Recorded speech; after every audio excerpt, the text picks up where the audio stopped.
ಸರ್ಕಾರ ದರ ಕಡಿಮೆ ಮಾಡಿದ್ರು ಬಾರ್ ಅಂಡ್ ರೆಸ್ಟೋರೆಂಟ್ಗಳು ಕಳ್ಳಾಟವಾಡ್ತವೆ. ಪ್ರೀಮಿಯಂ ಮದ್ಯದ ದರ ಇಳಿಸಿದ್ರೂ ಕೂಡ ಇನ್ನೂ ಹಳೆಯ ದರದಲ್ಲೇ ಮಾರಾಟವನ್ನ ಮಾಡಲಾಗ್ತಾ ಇದೆ. ಇದರಿಂದ ಮದ್ಯಪ್ರಿಯರು ಬಾರ್ ಅಂಡ್ ರೆಸ್ಟೋರೆಂಟ್ ವಿರುದ್ಧ ಆಕ್ರೋಶವನ್ನ ವ್ಯಕ್ತಪಡಿಸಿದ್ದಾರೆ. ಎಕ್ಸೈಸ್ ಸ್ಲ್ಯಾಬ್ ಇಳಿಕೆಯಿಂದ ಕೆಲ ಮದ್ಯಗಳ ಬೆಲೆಯಲ್ಲಿ ಇಳಿಕೆಯಾಗಿತ್ತು. ಕೆಲ ಪ್ರೀಮಿಯಂ ಮದ್ಯಗಳ ಬೆಲೆಯಲ್ಲೂ ಕೂಡ 5 ರಿಂದ 15% ಇಳಿಕೆಯಾಗಿತ್ತು. ಆದರೂ ಕೂಡ ಕೆಲ ಬಾರ್ ಅಂಡ್ ರೆಸ್ಟೋರೆಂಟ್ಗಳು ಹಳೆ ದರದಲ್ಲೇ ಮಾರಾಟವನ್ನ ಮಾಡ್ತಿವೆ.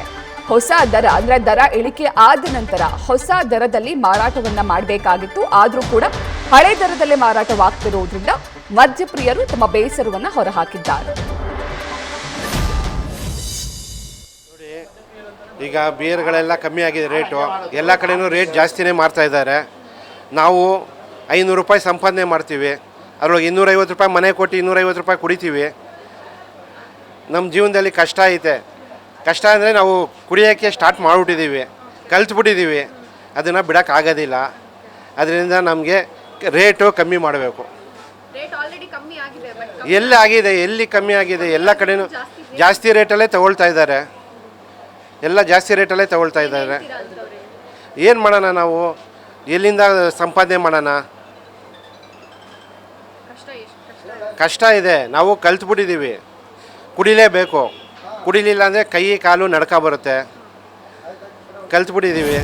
ಅದರಿಂದ ನಾವು ಇದು ಮಾಡ್ತಾಯಿದ್ದೀವಿ. ಮಾರಾಟ ಮಾಡ್ತಾ ಇದ್ದಾರೆ, ಇಲ್ಲ ಅಂತಲ್ಲ. ಕೆಲವರು ಮಾಡ್ತಾ ಇದ್ದಾರೆ, ಕೆಲವರೆಲ್ಲ ಆಲ್ರೆಡಿ ಕಡಿಮೆ ಮಾಡ್ಕೊಂಡಿದ್ದಾರೆ. ನಾವು ಕಡಿಮೆ ಮಾಡಿದ್ದೀವಿ. ಯಾಕೆಂದರೆ ಗ್ರಾಹಕರಿದ್ದರೆ ತಾನೇ ನಾವು ಮಾಡಿದ್ದು. ಗ್ರಾಹಕರೇ ಮಾಲೀಕರು, ನಾವೆಲ್ಲ ಮಾಲೀಕರು. ಅವ್ರು ಬಂದರೆ ಬಾರು ನಡೆದು. ಈಗ ಹೆಚ್ಚಿಗೆ ಮಾಡ್ತಾ ಇರೋರಿಗೆ ಅಂತ ಒಂದು ಮನವಿ ಏನಂದರೆ, ದಯವಿಟ್ಟು ನೀವು ಏನು ಗ್ರಾಹಕರಿಗೆ ಲಾಭಾಂಶ ಹೋಗಬೇಕು ಅದನ್ನು ಬಿಟ್ಕೊಟ್ಟು ಕಡಿಮೆ ಮಾಡಿ. ನೀವು ಈಗ ಆ ಇಲಾಖೆಯವರು ನಮ್ಗೆ ಕರೆದು ಮೀಟಿಂಗ್ ಮಾಡಿ, ನೀವಿಲ್ಲ ನೀವು 2-3 ದಿನದಲ್ಲಿ ನೀವು ರೇಟ್ ಕಡಿಮೆ ಮಾಡಬೇಕು ಅಂತ ಹೇಳಿದ್ದಾರೆ. ಆಲ್ರೆಡಿ ನಮ್ಮ ತಿಳುವಳಿಕೆ ಪ್ರಕಾರ 80% ಆಲ್ರೆಡಿ ಕಡಿಮೆ ಮಾಡಿದ್ದಾರೆ. ಇನ್ನು 20% ಮೋಸ್ಟ್ಲಿ ಎಕ್ಸೈಜ್ನವರು ಸೋಮವಾರದಿಂದ ಈ ಸೋಮವಾರದಿಂದ ನಾವು ಕೇಸ್ ಹಾಕ್ತೀವಿ, ನೀವೇನಾದ್ರು ಜಾಸ್ತಿ ಮಾಡಿ ಅಂತ ವಾರ್ನೂ ಮಾಡಿದ್ದಾರೆ. ಆಲ್ರೆಡಿ ನಡೀತಾ ಇದೆ. ಜಾಸ್ತಿ ಮಾಡ್ತಾಯಿಲ್ಲ ಅಂತ ಹೇಳಲ್ಲ ನಾನು, ಮಾಡ್ತಾಯಿದ್ದಾರೆ. ಒಂದು 25% ಮಾಡ್ತಾಯಿದ್ದಾರೆ ಜಾಸ್ತಿಯ. ಅಂಥವ್ರ ಮೇಲೆ ಇಲಾಖೆಯವರು ಕ್ರಮ ಕೈಗೊಳ್ತೀವಿ ಅಂತ ಹೇಳ್ತಿದ್ದಾರೆ. ಚೆಕ್ ಮಾಡ್ತಾಯಿದ್ದಾರೆ, ಕೇಸ್ ಹಾಕ್ತಾಯಿದ್ದಾರೆ.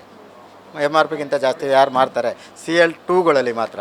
CL9 CL7 ಅವರು ಒಂದು 20-30 ರೂಪಾಯಿ ಜಾಸ್ತಿ ಇಡ್ತಾರೆ. ಆದರೆ ಅತಿಯಾಗಿ ಏನು ಕಡಿಮೆ ಆಗಿದೆ ಅದನ್ನು ಗ್ರಾಹಕರಿಗೆ ವರ್ಗಾವಣೆ ಮಾಡಿದ್ದಾರೆ 80%. ಹಾಂ,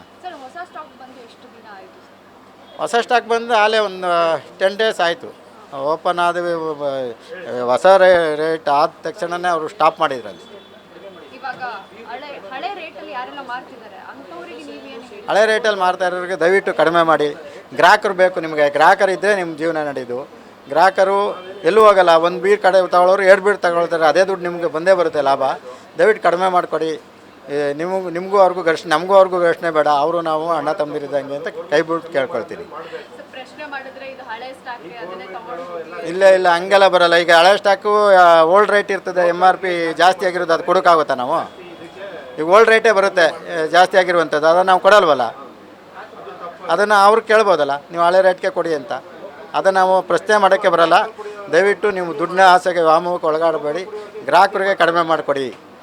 ಅದರಿಂದ ನಿಮಗೂ ಅನುಕೂಲ, ಅವ್ರಿಗೂ ಅನುಕೂಲ, ಘರ್ಷಣೆ ತಪ್ಪರುತ್ತೆ, ವ್ಯಾಪಾರನೂ ಅಭಿವೃದ್ಧಿ ಆಗುತ್ತೆ ಅಂತ ನಾನು ಕೇಳ್ಕೊಳ್ತೀನಿ. ಬಾರ್ಗಳಲ್ಲಿ ಅವ್ರ ಎಕ್ಸ್ಪೆನ್ಸಿವ್ ಎಷ್ಟಿದೆ ಅಷ್ಟು % ಇಟ್ಕೋಬೋದು. ಅದರಿಂದ ಅಬಕಾರಿ ಇಲಾಖೆಯಲ್ಲಿ ಯಾವುದೂ ಇದು ಬರೋಲ್ಲ. ಬಾರ್ಗಳಲ್ಲಿ ಎಕ್ಸ್ಪೆನ್ಸಿವ್ ಜಾಸ್ತಿ ಇರುತ್ತೆ. ಇಲ್ಲ, ಅದೇನು ಗೈಡ್ಲೈನ್ಸ್ ಬರೋಲ್ಲ. ಅವರು ಕೆಲವರು ನಾವು 20% ಇಟ್ಟಿದ್ದೀವಿ, ಕೆಲವರು 50% ಇಟ್ಕೊಳ್ತಾರೆ MRP ಮೇಲೆ. ಕೆಲವರು 10% ಇಟ್ಕೊಳ್ತಾರೆ, ಕೆಲವರು MRPಗೆ ಕೊಡ್ತಾರೆ. ನಮಗೆ ಗೈಡ್ಲೈನ್ಸ್ ಬರೋಲ್ಲ. CL2ಗಳಿಗೆ ಮಾತ್ರ ಗೈಡ್ಲೈನ್ಸ್ ಇರುತ್ತೆ MRPಗೆ ಮಾರಬೇಕು ಅಂತ. ಬಾರ್ ಆ್ಯಂಡ್ ರೆಸ್ಟೋರೆಂಟ್ ಮತ್ತು CL7ಗೆ ಗೈಡ್ಲೈನ್ಸ್ ಇರೋಲ್ಲ. ನ್ಯೂಸ್ ಫಸ್ಟ್ ನಿರ್ಭೀತಿಯಿಂದ ನಿಮ್ಮ ಪರವಾಗಿ.